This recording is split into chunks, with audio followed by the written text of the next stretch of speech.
Hello, everyone, and welcome back to another episode of Barn Table Talks. I'm your host, Benji Bonahay, here with my co-hosts, Travis Corman and Andrew Fansler. Special thanks again to Experience Ag and Land Pros for sponsoring us and keeping this going. And our guest today is Kylie Ricke. Kylie, how are you doing? I'm very good, thank you. We appreciate you coming on here. I know you said you've watched a couple, so you kind of know what we're going to lead into here, but our icebreaker question, start of the day here, we're going to go with the Hoosier lottery ticket we have here. What would you do if you won the Hoosier Lotto? So this is your ticket. This is my ticket. Travis bought them this morning. I have no idea. So do I have to give you, like, if I win, do I have to give you a cut We of can it? negotiate. Right. We can, right? That's fine. 5%. Small percentage. I can negotiate. Yeah. You just buy me one for the next time. That's all I ask, right? Man, so if I won the lottery, well, I love to travel, and so if I won the lottery, my husband's a hog farmer, and we don't get to travel very often because you got to be around on the hog farm. So hopefully, if I won the lottery, we'd get to travel a lot more often. So would you go with him or like? I mean, send him off. You guys thinking, I'm sorry. I'm traveling. No, I'd bring him with me, and we'd go. And we always have this joke that he loves the beach. He loves beach vacations, and I'm a mountain girl. So, maybe if we won the lottery, we could afford like a really expensive vacation where we could go somewhere where there's both beach Do it both. and a mountain, and I'd make him hike with me, and then I could also hang out on the beach. There with you him. go. Yeah. Where is that spot? You got this one like, man, I'd love to go.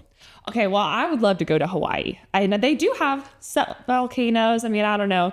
I guess I haven't had the opportunity to research the perfect vacation spot if I had a ton of money. Tahiti, Fiji, Yeah. Fiji. Yeah. Like those. That's your melting. That's everything. That's it. When do they That's on my even- list. Maybe even California at basic, but then it might be on fire. So Just to let you know, that's a very small portion of what you could win here. So you may have to start dreaming a little bit. hey, Dreaming maybe, big, that's right. maybe she'll buy a private jet so she can just fly to wherever she wants to go.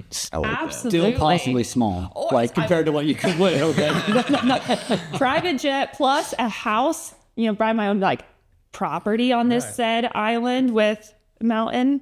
That'd be good. Yeah. That'd be good. I'd be getting closer to spending that money. And then maybe buy me a lottery ticket to replace. For next time. Best of luck to you. Okay, cool. That's it. Andrew, what you got, man? Oh, wow. You're in on this too. What do you got? I would most definitely buy a jet, but I would have fun farming for sure. And I don't know what else I would do. Probably give a bunch of it away.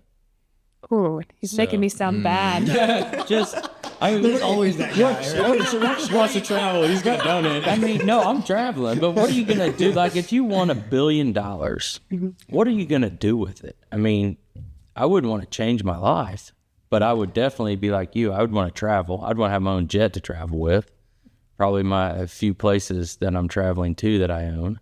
Mm-hmm. And you'd probably still have plenty left to farm, and farming's kind of like giving it away some years too. So. but yeah. What about you, Travis? Oh man, honestly, I actually, when I was coming up with this idea with Benji earlier, I talked a little bit. I would probably do a similar thing as I do now, just be no debt, right? I mean, I'd definitely be debt free. I don't think I could take off and travel for long stints. Mm-hmm. I like small stints. I think my wife would probably get annoyed with me on these long ones. Like, you're stir crazy. We're going back to normal. Right? I couldn't just, 2 months or wherever. I couldn't do that. Right. But I would say that, I would definitely try to be a little bit, there's a lot of foundations, a lot of good things you could do. And I would definitely, I don't know how much, and of course greed probably sets in on a lot of people a lot of times, but I'd hope I could give some away. Really So do. according to this morning, it was 38 million. 38 is what the million. exact amount is. I'm pretty sure I could live on 8 and give away 30. I'm just based. Yeah, I was gonna base my. I don't answer think on I'd that. own my own remember, jet. you- I think I'd probably just hire somebody to like fly me when I wanted to fly. So I'd use one of you guys' jets. Right. There we go. Yeah. Now, $38 million, you got to remember, you're going to have to give part of that back. Oh yeah, you gotta pay some taxes off that. The government's got to take their portion. That's part of it. Man, so Walk away with maybe 19 or 20. Yeah, That's still a lot of fun. That's to still, take. yeah. honestly, guys, I had I can't say that I've ever bought a lottery ticket. This might be my first You're exactly right. This is Lottery probably ticket. the third time I've ever bought one. In fact, I didn't know how you had to Well, buy it. You might as well start Okay. planning what you're gonna do. With I it didn't today. like. I was asking Ben. We don't even know when they draw this. If I'm being honest, I don't know when it did. The funnest part about this is not checking. So I've bought 2 or 3 others, right? Hey, single. There's always a chance of winning. the 25th. So they draw it tomorrow. It says right here. Oh, the it is? Okay. 25th. Look at that. And see, I don't know what plus yes means. I don't know what's all on here. No, that's just what Ben told us to do. All it so. means is So- it's the winner.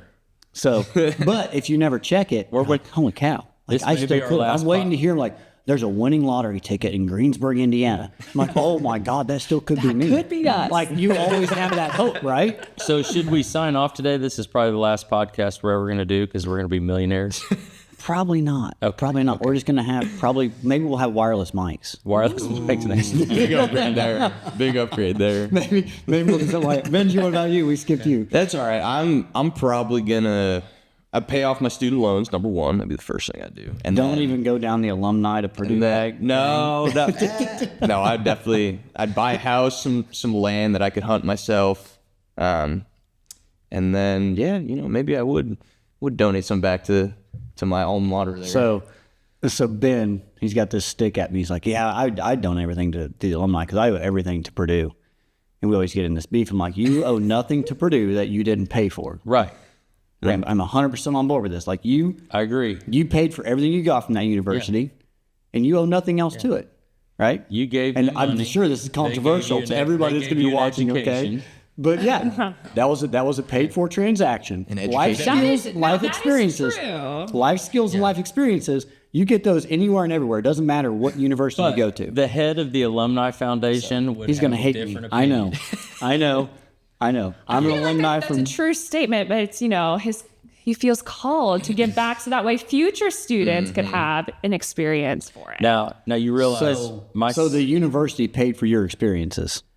I mean, an education and a great time, both. No, they did not pay for your great time. Yes, they did. Alcohol and friends took care of your great time.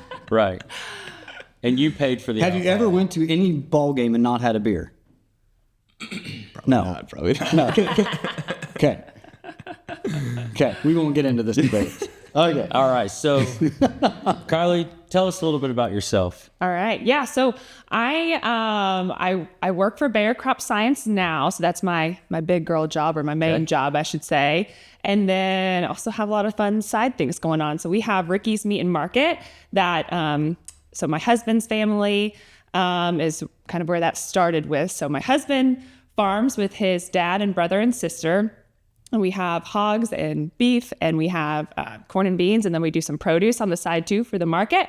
And so I help with that when I can, and really enjoy getting to do that, especially in the summertime when it's produce time and we get to be out in the. Do you run a greenhouse? Do you have a little greenhouse? We don't have a greenhouse yet. No. So all of it, we are either starting from seed out in the field, or out in the garden, I should say, however you want to call it. Or we're buying through other greenhouses to get our starts. Gotcha. Yeah, that's for our produce there. And then on top of that, I also coach volleyball. So I coach volleyball here at North Decatur. And the last 4 years I've been involved as like assistant or JV coach. And then this next year I'll be the varsity coach. So cool. I know some exciting things happening there. So I try to stay busy, I Big time. guess. Yeah. Big time. So did you play volleyball in high school then? I did play volleyball in high school. I was a middle hitter, 6 foot tall. It kind of helps with that. And then I played all, clubs and whatnot all growing up. But my senior year, I was thinking that maybe I'd go play college somewhere, and really fell in love with working in the ag business industry, and decided that Purdue was the route to go. My whole family had gone to Purdue, so I don't even know why I considered going anywhere else, because I knew in my heart Purdue would be the route to go. Yep.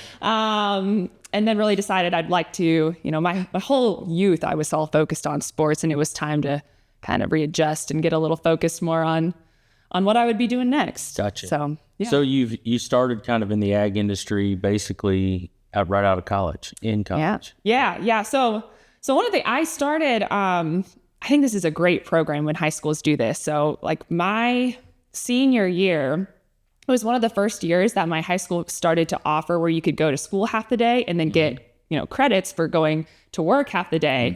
We've got a girl that's coming and doing that now. And doing that. Well, that's awesome. I mean, it was a really great experience. So that's what I did. I would go to school in the morning, my senior year, and then leave and go work it was Broadbeck Seeds at the time. Okay. And would just pretty much do like an internship with them and kind of learn from all their different folks. I mean, salespeople, their accountant, marketing. It was a really great experience. And, before that, I always thought I'm going to be a veterinarian. I think like every young girl who grows up on a farm probably thinks that they're going to be a veterinarian one day. And then I fell in love with the ag business side of things and getting to work with people. And that's kind of the route I went. So That's awesome. So what has your career, I guess, how's it taken you? You started with out of college. Where'd you start at? So I started right with, at the time would have been Monsanto. But during my Purdue years, I had a couple different internships, and I was an intern for Monsanto a couple of times. So that was, my foot in the door. And then they have like a field sales, FSR, field sales rep trainee position. So I hopped right into that.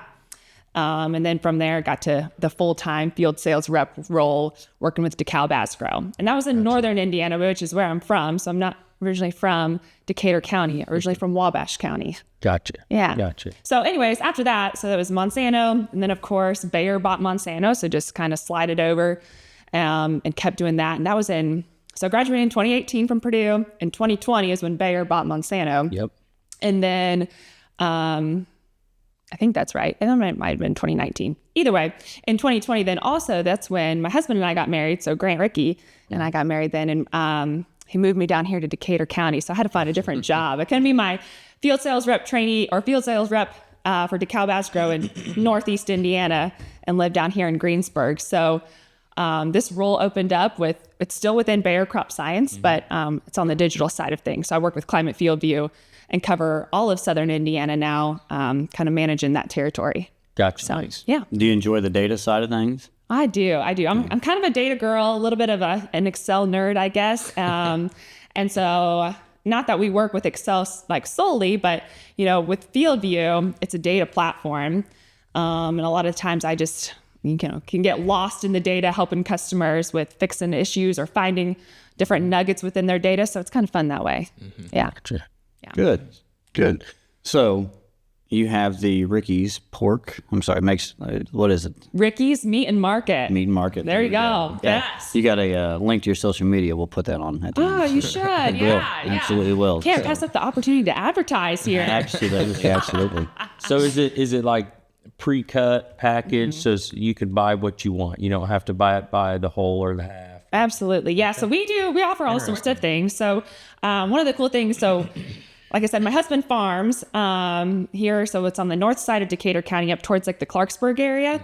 And so sometimes I go out in the hog barn, but I'm not always out in the hog barn with them. But anyway, so we're farrow to finish. And so I think that's one of the things that makes us really unique is that, I think it's like 69% of all hog production is done through contracts. And so farrow to finish is increasing, like it's going up. Yeah. That's a demanding to be farrow to finish. It is. How many head do you guys have? So I think, and Grant will kick my butt if I'm wrong. I think we're around like 600 sows. Gotcha. Don't quote me on that. That sounds like a lot to me. They're all up there at the home farm, right there. Well, where we live, yeah. Yeah, in that area. Had you ever been around hogs before, like when you were in northern Indiana? Yeah. So my family farms too up in northern Indiana. So it's mostly like my grandpa and then my uncle. My dad wasn't in farming, but I grew up just a mile down the road from them. So I spent my childhood always going up to the farm, and we had hogs, but it was a much smaller scale. So I thought I knew what livestock farming was. And then I got married and I was like, oh, this is different. So it was an adjustment, but it was good. Now, do you have cattle as well? We have cattle, yes. And so they do that as well. And then, like I said, so with the market, so we don't do our own processing. We have local folks around here who've done the processing for us. And then we have, a website folks can go on to and order their meat through the website, or they can just come in and stop in and see us and order that way. So we do, all of our meat is cuts of meat that are frozen. And then they can also order like a half a hog or a quarter of a beef, half a beef, anything like that to get a little bit more flexibility and get some bulk if they have the freezer space. Yes. So that's kind of what's nice though, is we can offer like both of those for the folks who maybe don't have the freezer space or don't want to get a whole half a cow. Yep. They can come in and pick out a couple steaks and some ground beef, and they're good to go. You just is it out of your location out there? Yeah. Okay. Yep. So I didn't know if you had a little market stand. You went to farmer markets or not? we do. We have gone to farmers markets. Man, those are tough. They take time, but they're And fun. equipment probably too. Yes. If you're taking frozen stuff, you've got to keep it cold and Oh yeah. yeah. And you got to be able to grab the attention of everyone there over competition. Over competition, yes. Which the nice thing is that you go to farmers markets, and there's not a ton that are, not a ton of others that are selling meat. There's obviously a lot of folks that are selling produce, but that is one of the things that I think differentiates us if we go to farmers markets. But you're right, we have to load up. We've got kind of like a portable freezer, but it's not that portable. I mean, it's heavy. You load that thing up with meat, and that is heavy to move around, but bet. it's fun, and you get to get out and see a lot of customers that way and kind of make those personal interactions, which I feel like, again, that just kind of makes it more special too, and people know who they're buying from, and the fact that the meat that they're buying is not only sold by these people, but also they've raised them. So Right. Yeah. Now, do you do chickens and eggs or anything like that? No. we haven't gotten into the chicken side of things. I don't know if that's coming down the pipe or not. I would love to, but I don't know. Sounds like no. They always say like, I say they, my in-laws will say, they're kind of dirty birds. Like, they come with a lot of diseases. So I don't know if we'll do that or not. I've been in, I think, one chicken barn in my life, and I'm like, I'm terrified of birds. I'm out of here. It's totally different. Totally different. That world. Whole different world. Our neighbors, they've got chickens and of course raise eggs and stuff like that, sell eggs and stuff. But if you want some eggs for your market, I'm sure I could put you in contact. There we go. Fresh eggs that they would Some of them aren't bad. So I wouldn't think a few of them are bad, but if you get a lot, the problem is when you don't have an out for the eggs. Yes. Stuff like what do that. you So do? right before COVID hit, they had a contract with a few restaurants in the area, I think, and the numbers I may be misspeaking on exacts on them, but they were getting something like 36 to 40 dozen a day. Yeah. A day. Yeah. wow. You have a restaurant all of a sudden that doesn't take, it backlogs, and you have mountains of eggs Right. that you can't get rid So of. it was funny when COVID hit, I talked to your neighbor, and he was distraught because they were producing all these eggs and they had nothing to do with them. Yeah. So I started like early on, I'm like, I'm just going to buy a whole bunch from you because I felt bad. And I gave them to like my mom, my in-laws, my neighbors, and just started giving them to people because I thought this is a quick way. I'm by here all the time anyhow. Well, then everybody got accustomed to me getting the eggs and us having the eggs in our house.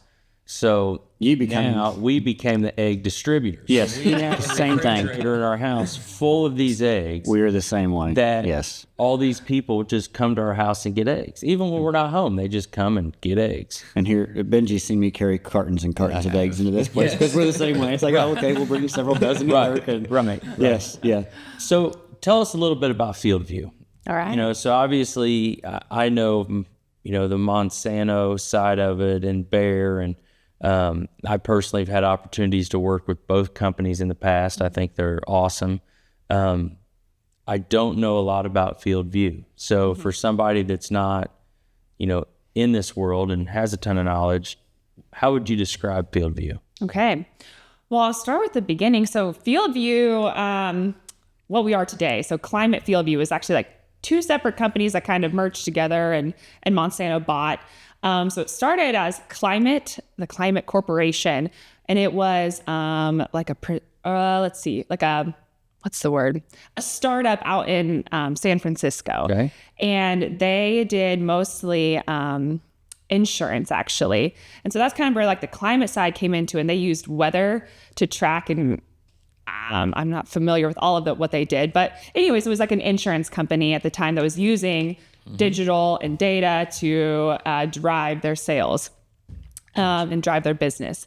And then we had FieldView, which was started with Precision Planting, and then kind of merged those two together. So we bought FieldView off of Precision Planting and kept that separate. So that's what we used to work with, like 2020s. That's kind of where it started, FieldView in 2020s, and then those separated. And we still work really closely with Precision Planting and with 2020s, but now we're kind of separate from that. And that's kind of how Climate FieldView came to be. So merged those two together. Gotcha.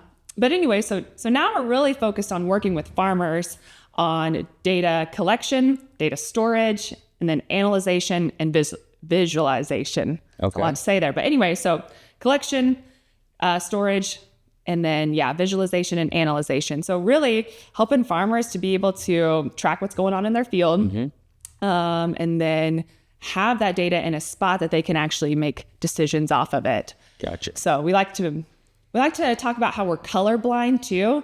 So FieldView works across all sorts of different types of ag equipment. Okay. So from planters, sprayers, combines, you name it, we work with it. And then also across all sorts of different types of brands of those. So we're colorblind, meaning we'll work with the guys that like to run red machines and the guys that like to run green machines and all colors in between. So, I've worked with Travis and Benji here with a couple of their customers that use FieldView as well.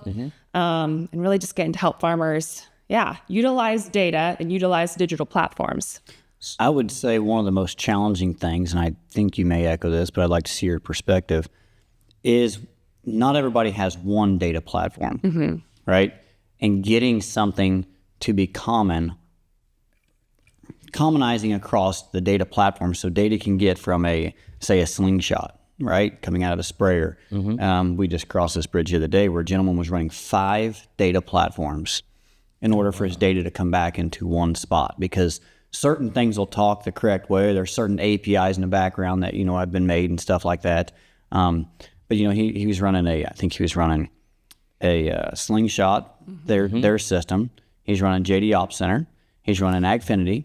He was running, what was the next one? He had 4 clouds, and then he had his one data analytical, which would have been SMS on the bottom side. And stuff, FieldView. He had his 4th was the FieldView, right? And then getting those to have all the same data, or their piece coming to one place they could analyze it. And he used FieldView. Yeah. I could bring his name up and you'd know who it was. But anyway, trying to get all that stuff seamlessly to and from, that is a challenge. It is. That is a challenge. So do all those companies that, like you said, Ag Leader, John Deere, Raven, do they try to build their products to where they all talk, or is this is it still we don't want you to see our stuff? I'd guess the opposite. They don't. Cooperating and trying are 2 different things, right? Okay. Would you agree with that? Cooperating and trying are 2 different things. Absolutely. I wouldn't say they go out of their way and they don't say, here's everything you need to know, bring it on in. But if someone inquires, okay, it's easier to get along with people than to work against them. Right. But I don't say there's a try out there. And it also depends on the companies. Yes. Some companies and some of these equipment manufacturers, they're more trying to stay streamlined, and they want everything to work as their own there. And they'll be like, we'll cooperate with you. But honestly, other ones, I'll give the example of Raven. They were really great for our company to work with. Like they wanted their customers to be able to utilize their monitor and then also utilize FieldView. And so they were very proactive in working with us to make sure we knew how we would be able to get the data off of their Raven. Like their Blue Vantage was their newest. That's Kinsey. Oh, my word. Kinsey. There we Kinsey, go. There's sorry, my, gotcha. There's my blonde It's moment all for the right. day. You're good. But yes, you're correct. That's another one. That's Yes, another one Kinsey, completely, yes. right? Yeah. And stuff like that. The problem that you get is the way you're used to. You run, grower farm field structure all the way down to the product or sub-product level, tank mix levels, right?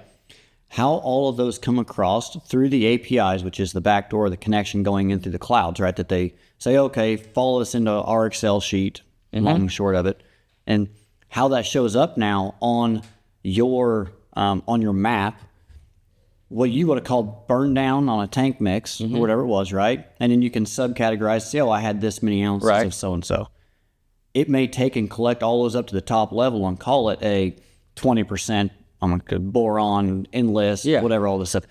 So now that's not breakoutable. It has just one name of a tank mix that's, 6 inches long on your screen. And you're like, what in the world? I can't analyze this by each one. Right. So now that becomes unusable data.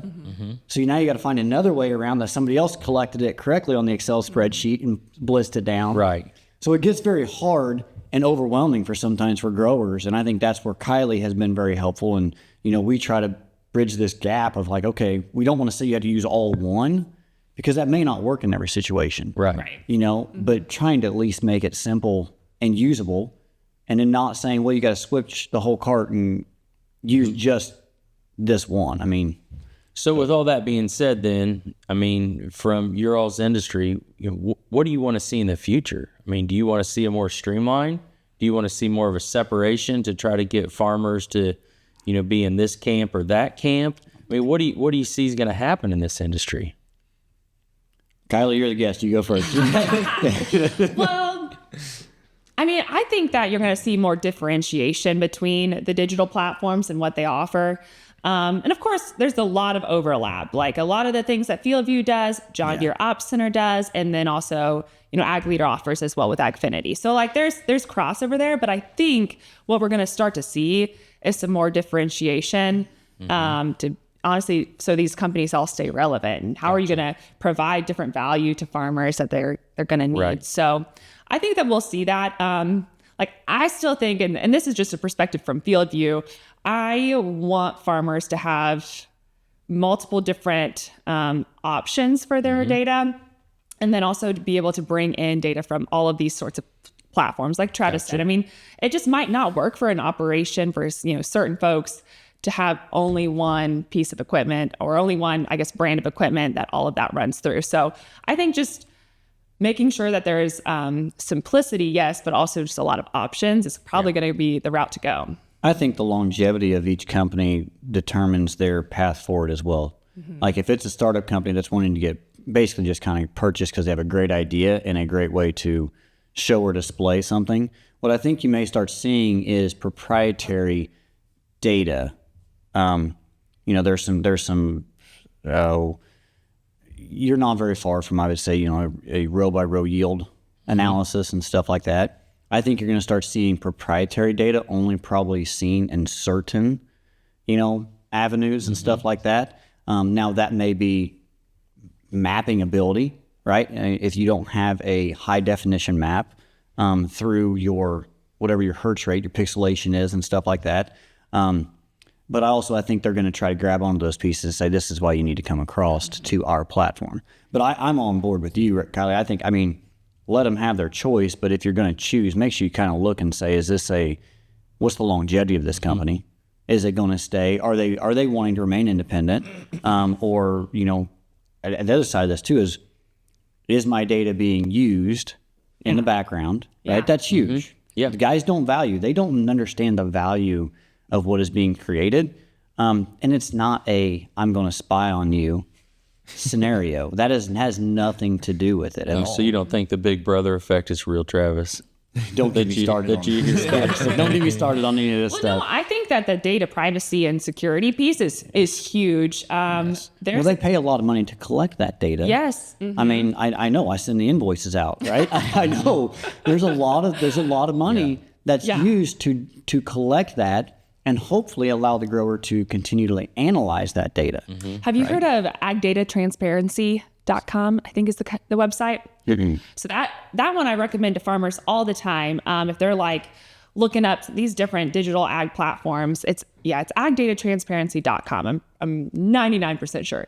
Okay. But anyways, they go through and they rate different digital ag platforms based on their data privacy and data security, I guess, policies. Yeah. And kind of, because, as a farmer, like you don't want to go through and go onto FieldView's website and then try to understand our data privacy policy. Like you're going to look at it and be like, I have to read all that fine print. First of all, 32 pages. Right. I mean, ours, any of them's the same. So anyway, so they do a great job. Like they go in and say, hey, between you and XYZ company, who owns the data? 5 stars, 4 stars, basically simplifying it down. They just have it simplified, and it's a really great tool. So like that's one of the things I tell farmers to do all the time. It's like if you're interested in wanting to find out about this company, like do some research, look them up.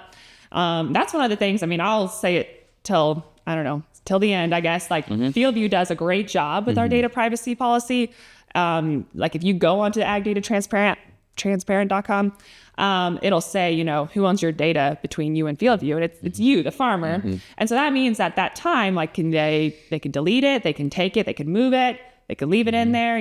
We're not going to be claiming their data as our own. So, I mean, not all companies are like that. I think one thing that guys need to be aware of is what they can utilize. How can they turn their data into a revenue source as well? Right? Yep. I mean, if they choose to do so, how can you capture extra revenue and use that data as a commodity? Well, I mean, it's another commodity if properly managed and something accurate. I think somebody needs to come out with, and maybe somebody will rob it from this podcast if anybody decides to listen to it, is we need as farmers to have that we're certified, that like our Certified clean. Our calibrations are certified, right? yeah. We're So certified like if clean you data. look at scales, whether it's interstate scales, grain terminal scales, liquid terminal scales, any of these things, they have to be certified, I think annually, if not more than annually. And I think if us as a farm, if we had a certification that said, we certify that their calibrations are correct, now that data can be used just You have the streamlined option over for whether it's crop insurance. throw that into collaborated data that they can use from a Yes. larger level. Yes. But the problem is that I've found is, we deal with a lot of folks on the real estate side that they have all the equipment you can imagine to collect all this data, but they don't mess with it because, more than likely dad's running the combine and dad doesn't want to slow down because the yield monitor doesn't put any more bushels in the tank. And so it becomes a vicious cycle that they just don't want to mess with it. They own it all. So could there be somebody that comes out with a certification that maybe a company The second now side says, of that says is here's the a follow-up reason. and saying, hey, you get certified like this. This can go as a part of the collaborative, and now this can be marketed. Yes. And you have so many acres worth in there. Here's a percentage of the commodity that was sold. Yep. 200,000 acres was sold to XYZ company. Here's pre-sale conditions. It's only going to be used for these types of things, whatever it is. They may use it for inventory placement. They may use it for variety hybrid by soil type over a region. They can pull all that stuff out. That's so much more useful as a whole than it as individuals. Right. But you're exactly right. And that's very small. I got a good buddy that's down south, Mitt Wardlaw, with Southern Ag Consulting. You guys got to watch this. Anyway, he's a very good large picture. He thinks big vision, and his data thoughts and what he's like, man, this could go huge. This is just exciting. You have to start with clean, Accurate data. and then you got to get, a nice little bank of that stuff. And then it's another commodity. And it's arguably more valuable to the purchasers than what a bushel of grain is. And stuff like that. So, and I know on our side, we always take time to calibrate, and I'm probably, it's hard. I'm the impatient person, as you all know. Darren, he'll sit there and he has, great patience level to do the calibrations, get it right. And then when he brings it all into SMS, he makes sure it's all clean and make sure the hybrids are what they were supposed to be. And he really takes his time with it. So the data that we produce is really good data. And there's going to be a plus or minus percentage on this. And I think that anybody that deals with any kind of data and calibrations, you can calibrate very accurately. You can just be right on, right? For that field, we change hybrids. The job that those machines are trying to do in the field, and if you vary any of those things, which it varies through the course of a field, but maybe your test weight changes, right? Yep. And we see a lot of varying test weights on hybrids anymore, right? I think that's one of the huge things that somehow through our programming, we need to be able to identify hybrids and assign test weights to hybrids in our monitors. I think that's going to help us stay more accurate, right? Yeah, Because much you can more get them within 0.5%, 1%, and they may be there as a whole, but as you look at data on an individual level, right, you're going to see varying between hybrid varieties or moisture and stuff like that. Now, we've been able to, navigate the moisture by having multiple crops, for one season with a wetter and stuff like that. But the varieties, that's tough. That is tough. That's a good tough. call. Right. Yeah. And I think that's one of the huge factors anymore. We go from a 55-pound corn, to a 62. That's huge, and that's very hard to compensate for. Right. Well, and I don't think that people talk about that enough. And there's a lot of decisions that are made just on, there's my data, good enough. So you guys sound like you're like a perfect customer if you're like that, focused. I just got the look. Yes, you're supposed to agree. I would let them answer those questions when the cameras are shut off. Yeah. So I want to backtrack real quick just to the part where you were talking about the different brands, different data platforms. So let's say I'm a farmer. I'm gonna paint this picture for you. What sets FieldView, Climate FieldView, apart from the other data platforms? What would make me want to go choose you guys compared to some of these other platforms? Yeah. No, good question. And I mean, I say it all the time. I want you to choose FieldView with your other data platforms because we do offer different things. And like I said, I don't want to pigeonhole a customer into or a farmer into, not having the options that they need. So FieldView does a lot of great different things. One of the things is our weather side of our platform. So we've got that, which gives farmers field by field weather data, which is unique. And then, we offer the scripting side of things. So we do offer scripting within our own platform, and that's using their own data at that point. The really cool thing about FieldView is it's pretty much completely farmer facing, and it's a really easy to use tool. So that's where our focus has been on like the user interface, making it really farmer friendly. Simplicity. Mobility. Yeah. And so I think that's a big part of it because a lot of this, maybe farmers, some farmers want to kind of like control their own data and control their own decisions on the farm, where a lot of other data platforms, you're really having to work with, advisors or consultants. So that's kind of makes FieldView unique and is a special fit there. There's something else I was thinking of there. But I guess with that, so, it is farmer facing, but then we also have the ability for those guys to, if they are working with a consultant, they can share their data.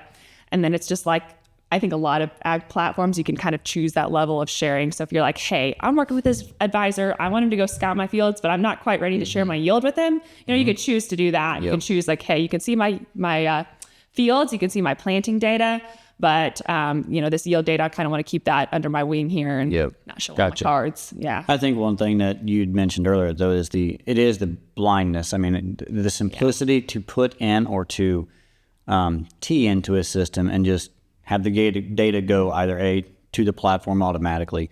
That's pretty handy. That is very helpful for for a FieldView where it's it just grabs it and does it. It does, and it's not much to put it in. Like it's not a very extensive.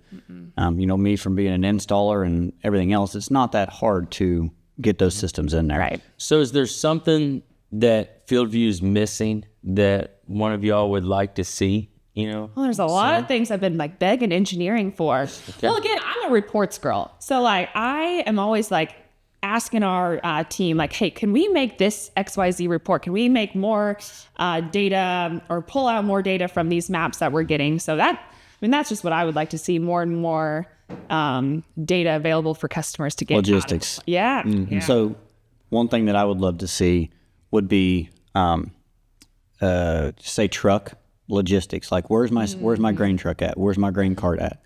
I'm hoping that's coming. I think that's been like a tease. You need to see, there is that available on some other platforms and stuff. Yeah. But that really does help management decisions in the field. Yeah. And if you can throw, we got your pucks, right?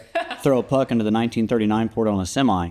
You can now see location, speed, and where they're going from. That's all you need. But it shows up on your iPad and you say, okay, he's heading to or heading away or he's stuck in line without having to get on a cell phone, the radio, whatever it is. You can. I'm trying to think what company it was made, where you had a puck in there and then they had an app to where the driver literally like had to get on the app and say it was. That's too much interface, too much interaction. I'm trying to think like this field, this was the commodity, this was my location. And then it time-stamped everything. They really, I think, only had to enter 3 or 4 things, and it was probably a drop-down box or whatever. Yeah. But it would also help track the number of loads that are leaving. So, if you've got, 5 semis. It needs to be all going different inclusive. directions. It needs to be run back into your grain cart scales, like you harvest, or whatever it is. Those platforms, we really need to have this all started to loop back into one. Yep. Is what really needs to be done. That would be very helpful. It would. It would. And I do think that includes the location, the logistics, all of that would be very handy. But like you said, even if you just put the puck, if you could figure out a way to power that up in the semi. Yeah, I mean, every vehicle has a J1939, ISO puck. Travis, I have no clue what that even means. But if we could track, I mean, that would be awesome too. It would be, yeah. Then the combine driver won't be calling the grain cart driver. Well, you don't saying, have to "Where's have the trucks at?" you don't have to worry about your retired workforce. Do you have a smartphone? Open the app up. You know what I'm saying? Because there's platforms right now that'll do that, but you have to log into an app and have it active. And going, well, that guy doesn't. He's got a flip phone still. Right. Or doesn't want to use his own data or whatever it is. Like that, it's an inconvenience. You just need to have it put happen. iPads in every semi, and then that's a Don't whole want to do problem. that. Now you're paying for how many data platforms, right? Yep. We just want something that gives me a speed, location. That's really all it is. Yeah. So, yeah. I'll send that directly up to our engineers. Listen to this podcast. Get on that. Right. You need to get on that. And take as much info as you can from it. So I guess one of the things that I didn't mention, like that farmers, I've been told one of their favorite features of FieldView is our remote view in, which is kind of like what we're talking about, but it's when we're out in the field in the combine or planter. And it's so like, if we're sitting here in the office and we've got, dad's out in the combine, we can get onto our FieldView app and see exactly what he's doing out there in the combine. And that is a favorite feature that farmers have really enjoyed. Now, you're going to educate me here on this, and I say this in a way of, if you are drawing data just off the CAN network, right, and that's uncalibrated data, still uncalibrated data to you, is that correct? Or can you calibrate the FieldView platform in itself? You can calibrate. And we can do like post-harvest calibration. So you finish this field and then you go back and you get your scale tickets and you're like, oh, I need to adjust my bushels. You can go and do that after the fact. What's your point of view on that, though? I mean, I guess. So I guess, and the reason, let me explain where I'm at, why I'm asking that possibly. Like, if you just say, here's my scale tickets, I got guys all the time like, oh, I just post-calibrate. Okay. You have a scale ticket that says you had 100,000 bushels off that field.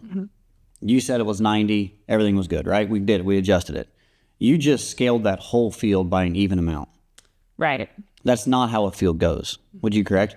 As we're going through the field, a yield monitor, the way it works is it's an impact on a plate, right? And every one of them is this way, or it's a quantum meter, seeing the grain, whatever it is.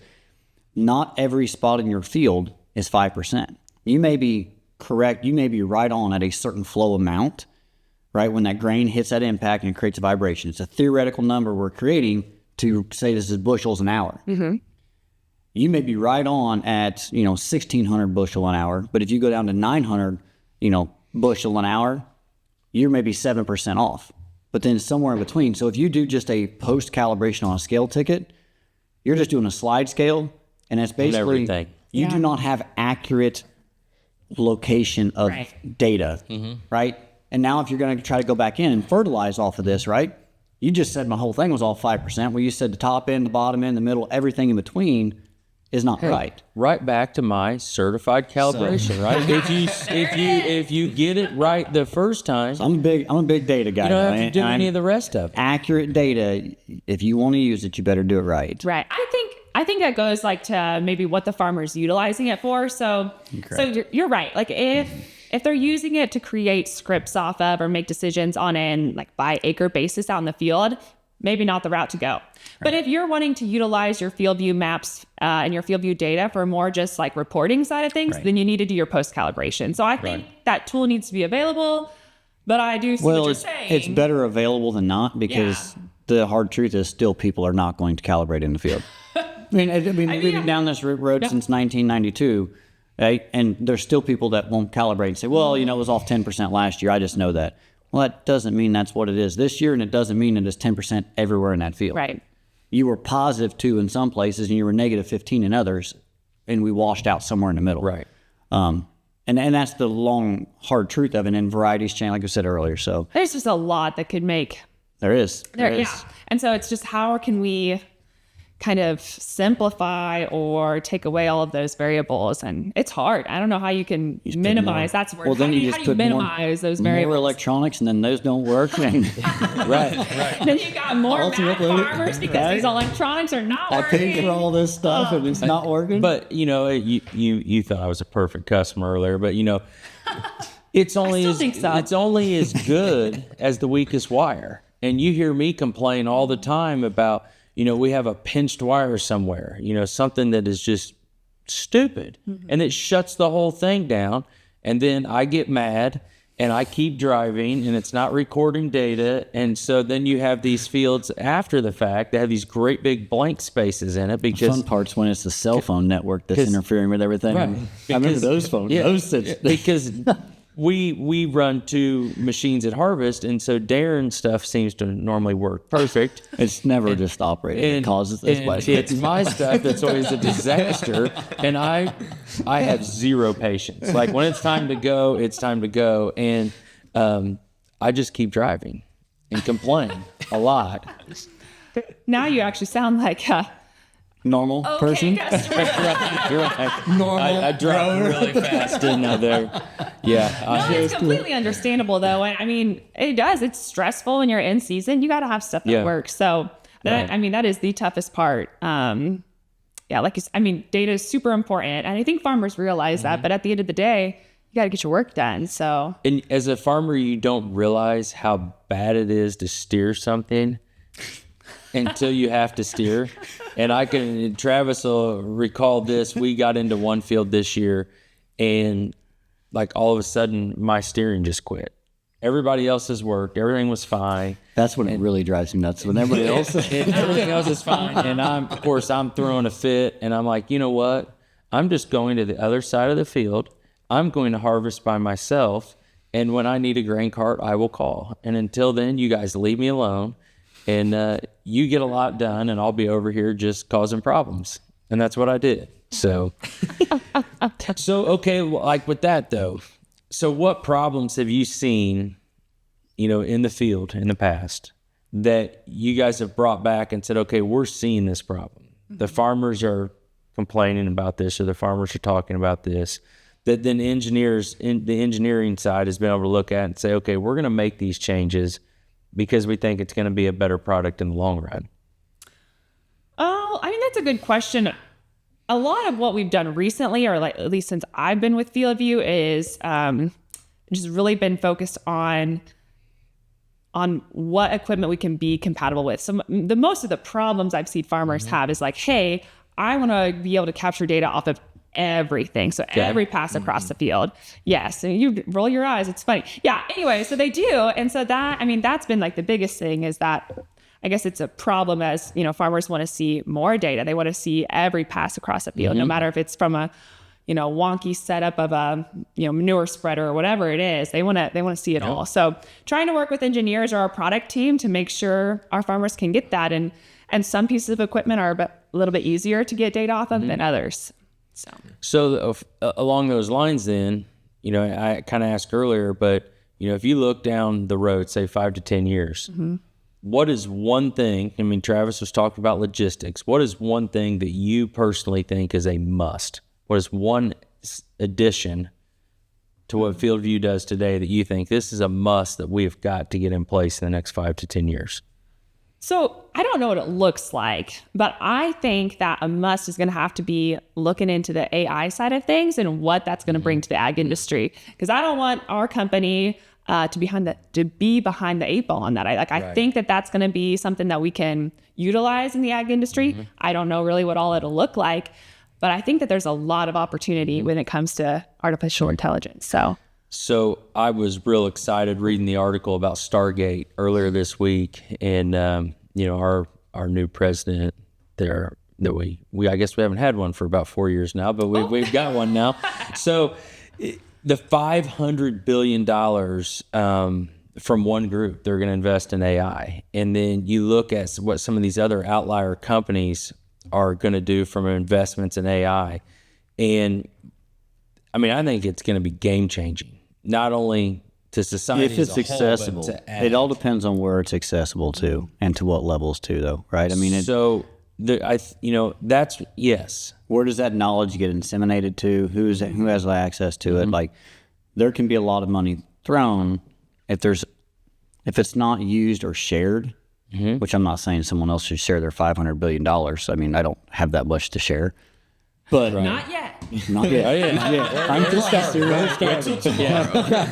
But think about it. I mean, if that's just one group that's talking about 500 billion, and then you've got, your powerhouses around that are going to be throwing billions, I bet if you look over the next 4 years, I bet it will be in the trillions of dollars that will be invested in AI. And like Maybe you say, they can figure out how to get out of the debt we're in as a country. Maybe they could take AI and put it on that.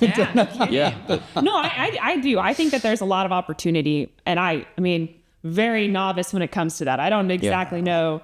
I'm not an expert on AI, but I used ChatGPT for the first time like last week, and I dove in. I was using it for everything, just trying to see what all it could do, and it's really cool. So I think that there are a lot of opportunities, and I just, one of the things that like the ag industry has been slower to adapt in digital than in tech than pretty much any other industry. Like, you can look it up and there's charts on this and all sorts of things. But I feel like we've kind of gotten to this point where we are now accepting digital and technology a little bit quicker, younger generations coming in. And so I think, and I hope that with that, we continue on that trend and we don't lose track or try to get behind when it comes to newer technology.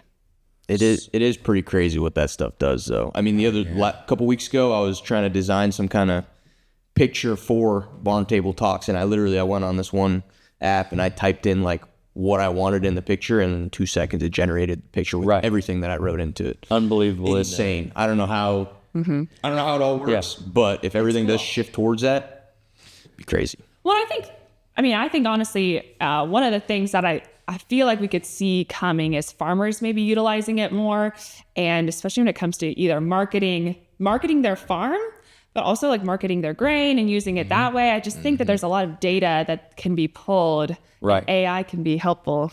You saw me smile. I did. I think there's some people that don't understand the value. I know you do, Andrew. Marketing your farm, marketing your operation, marketing yourself. Yeah. Right? So Farmers don't do this. I just had this conversation this past week, and this is something I guess I'm really proud of and really disappointed in myself in at the same time. But when I was in college, I took a marketing class, and one of the things, you had to create your own company, and a fiction company, and then you had to put a marketing plan together for it. And so my company I created was Fansler Farms. I thought, this is going to be awesome because I want to be a farmer, and so I'm going to create this thing, and built marketing material. I mean, this is back in like the late 90s. And after I built it, I thought, man, this is great. I'm going to send a whole bunch of this stuff out to a whole bunch of landowners in the area. Well, I got a tremendous response from landowners. I had a lot of people calling me, a lot of people thanking me for sending it. But I had quite the opposite from farmers in the area. And I never thought about the boomerang effect of, I want to be part of this group, right? I want to hang out with these guys. I want them to know me and like me. And then I just sent 50 letters and, brochures out to all their landowners. And all of a sudden it was like, whoa, what? Nobody likes you. Everybody hates me now. And it's like, but my perception was farming was just like any other business, right? And you've heard me say it before, when Sam Walton was trying to create Walmart, he wasn't calling the town ahead and saying, hey, Target, I just want to talk to you a little bit. I'm thinking about opening something in your area. Or, hey, Kmart, I want to talk. No, he just went and did it, made a splash, made an impact, and everything else in the towns normally fizzled out, and Walmart became, the kingpin. So I agree. I think marketing your farm as a business and being able to support that marketing, be able to show it through, data sets, things like that, to say, here's what we do, here we are. I mean, just marketing people around love this piece right here. I don't understand marketing. You have to market. And you have to market correctly, to the correct audiences, and that's an art, and that is a learned piece. Like people that are good at it and stuff like that. And once you figure that out, it can generate a lot of business. Yeah. And Sometimes too much. sometimes too much, or just I've got to jump in and I got to go. But I do think it's very important to market, and not just, from the produce side, not just from what you're doing there, but from as you're farming. That way people know you are available for business, and you're not in your situation. You're like, I'm just giving you an option. Yeah. And this is what we're going to provide. Right. This is how we are. This is the people who we are, and stuff like that. But so back to what Benji said, right? He gets on, AI. He types in what he would like to see, and all of a sudden, boom, there's the picture. And there's some false marketing that's going to be very easily done, with what can happen. My point is, you look back to what life looked like even 10 years ago versus what it is today when it comes to marketing. You can honestly go to some AI site, create your own marketing for basically nothing in probably a matter of minutes. And then social media can help even out the platform. Yeah. I think there's still, though, I would still counter being a business owner for, and trying to market. You still have to be able to analyze your marketing efforts. Well, of course. Right? You You want to still have to. Yeah, Right. It's a tool. Right. Yeah. It's a tool, but I still think you have to have a marketing plan, Absolutely. a target audience. There's a lot more to marketing than just creating a brochure. So, but it And the just thing about makes marketing it is- easier. Yes. It does. It doesn't need to look good to you. Needs to look good to your customers. That's right. If it looks good to you, that doesn't mean anything. Right. So, these guys will bring me something like, what do you think about this? I'm like, well, I'm not the one you're trying to market to. Right. Like, you don't need to market to me, and it doesn't need to look good to us. Yeah. It needs to look good to your customer. So it's very hard Right. for a marketer to be able to put themselves in the eye of their customer and say, this is probably what's important to them and how they want to perceive things.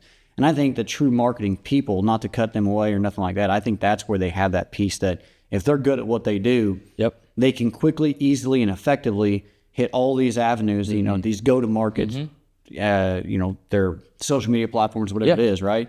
But then also be able to throw in pieces of, hey, I heard that the other day, or it's on whatever it is, are you sponsoring ball games, or are you doing whatever? Hey, getting out there and making yourself known with the community events, that's all marketing, and all letting people be known that you're there.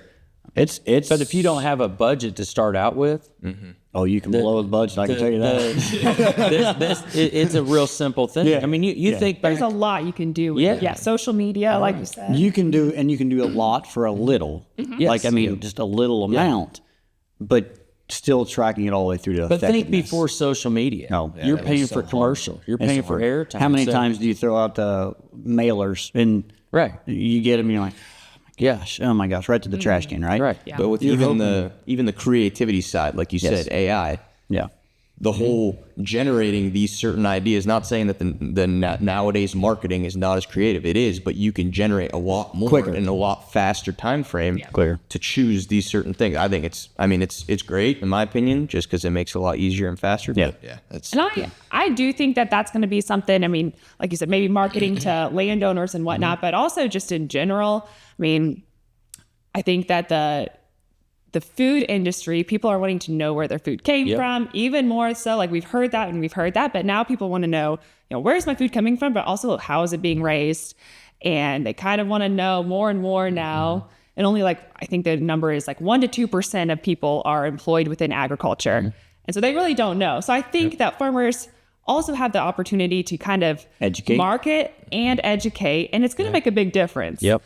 So I remember it's probably been 5-6 years ago. There was a successful farming magazine that showed up one day, and the cover was a lady in the supermarket with her grocery cart full of food, and it said, "We're introducing you to your new customer." And what it was saying is exactly what you just said. The consumer's going to want to know more about you, Mr. Farmer, and we're going to want to know more about where our food is originating from. And Do you think that the problem is where the food's originating from, or the in-between that it hits? Well, I think it's the in between. oh, absolutely, Processed no doubt. and everything like that. See, I think you're skipping the whole middle part. But that's because they have way bigger marketing dollars in the past, and they could push it off this way or still push it off continuing, that right? way. I mean, right. Yeah. I mean, I'm sure that any of these meat packing plants or any of these processors have a larger marketing fund than what Fanslar Farms I mean, or Yeah. think about it. Ricke Up Farms until does. just recently, cows farting in California were creating, too much pollution. It wasn't all the cars in L.A. or San Francisco or that. It was cows farting. I mean, who comes up with this? Yeah. I would There's a completely lot of agree. misunderstanding. Right, And I that's mean- what I mean. I think that there's a lot of opportunity with that. But it's a lack of involvement in that. It is. Yeah. It started. Yeah. It started decades ago. Yeah. And now Well, it's being farmers- taken out of schools, and stuff like that. It's a lack of awareness, and it's a lack of. I mean, just drive down the road, and we live in a very rural area. Look how many places actually have livestock. Used to, everybody had their own cows, pigs, chickens, everything. Right now, you grain. Sometimes you mix the thing, you grain and you feed out or whatever it is, raise, right? But very few, very, very few, Right. and very few have multiple mixes. More of them are just dedicated to cattle, hogs, whatever it is, right? Yeah. Well, and I think another piece with, why in general ag hasn't been on the forefront of like social media and whatnot. I think honestly, like we're a rural area, we're very conservative. I mean, not a lot of us want to be putting out in marketing. Right. It's just not natural for a lot of farmers. And I think it's going to have to maybe change a little bit. Well, and I think that's you are you are a minority and stuff like that, but we're okay. Be like, hey, you can have your opinion. You're good with it. You don't have to sit here and force feed hours down your throat like a lot of different places try to do. Right. So, okay, coming back to that, when you look at what you do every day, what do you call the hardest part of what you do? What do you call the best part of what you do? So we're talking on the Bayer side or working with Climate FieldView. So the hardest part of what I would say I would do is, I mean, in general, I would say I'm a people pleaser. So if our customers do have issues with our data that's like unsolvable, like data just went and I don't know, some bad things happened, we can't fix it. That is a bad day for me. Like it just grinds my gears. I want a happy customer at the end of the day. There you go. So anyway, so that I think is hard. And then the best part would be when I can help multiple customers, get them all up and going, and they've got a smile on their face at the end of the day, and they're thankful for the work that we do. That just brings me joy. I just enjoy that part of it. Yeah. Yeah. Well, Travis, is that what you do most times too? You just bring smiles to I'm a people's people face. pleaser. Just ask any of the employees. I'm a people pleaser. So I guess what's interesting, what's new coming down the pipeline in the tech world? Not only necessarily just from FieldView, but Experience Ag. I mean, what's coming down the pipeline that you're like, this is going to be Got any snippets other on than this? AI? I mean, Other than AI. interesting. Even go from a personal standpoint. Are you guys anything developing over there on your personal farm? You guys going to venture out and explore any avenues? Well, we're not going to get chickens. I don't think. That's marked up. I don't think that's the route. Yeah, I mean, I don't know off the top of my head. You guys raise honestly, right now, popcorn? we do raise popcorn. That's really? Yeah, that's kind of Yeah, fun. we had a run in with their popcorn dinners a couple years ago. You're gonna bring that one up there. Didn't we? Yeah. Oh man. So I've You almost always, put your hog barn out of business. I've always wondered how I feel do like you have to explain that a little bit now. Now I'm curious. Wait, I'm a little curious. What happened here?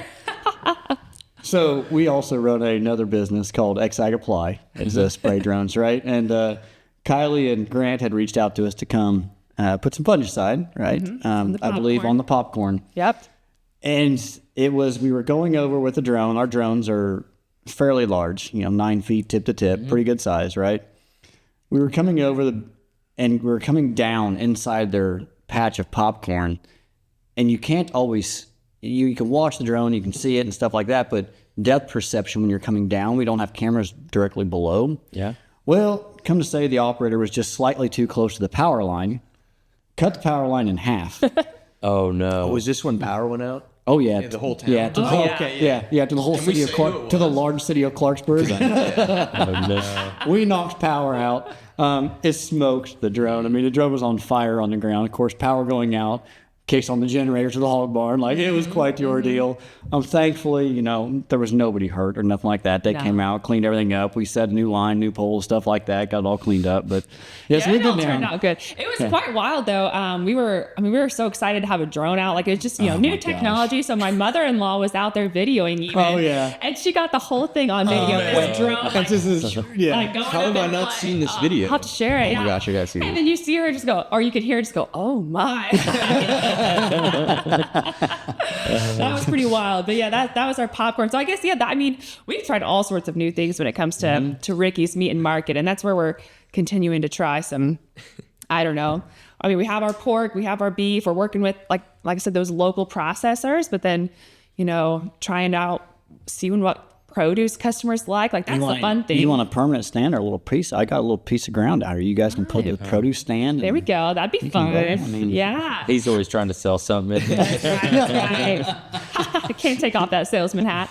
But yeah, I would say just trying new different types of produce and seeing what customers like and trying new things like that. And we've got the sweet corn and the popcorn. So I don't honestly know if we need anything more at this point. We got to get pretty good at what we've got and kind of slow things down a little bit. There you go. Yeah. I got a few things here. We're going to finish this off with a couple of rapid fire questions just to wrap it up. Really? Okay. Yes. Here we go. These are always fun. It is. Buckle up. It is. All right. Dream superpower. My dream superpower, I think it would be to fly. Why? Good one. Cats or dogs? Dogs. 100%. Favorite ice cream flavor? Vanilla. Nothing else on top? I just love vanilla ice cream. It's Sorry, I got off top there. Coffee or tea? coffee, Sunrise or sunset? sunrise, Okay. for sure. Yeah. Thanks. It's fun. Yeah. Good. That's impressive. I didn't come up with that on my own. He's got it written down. They're typed out.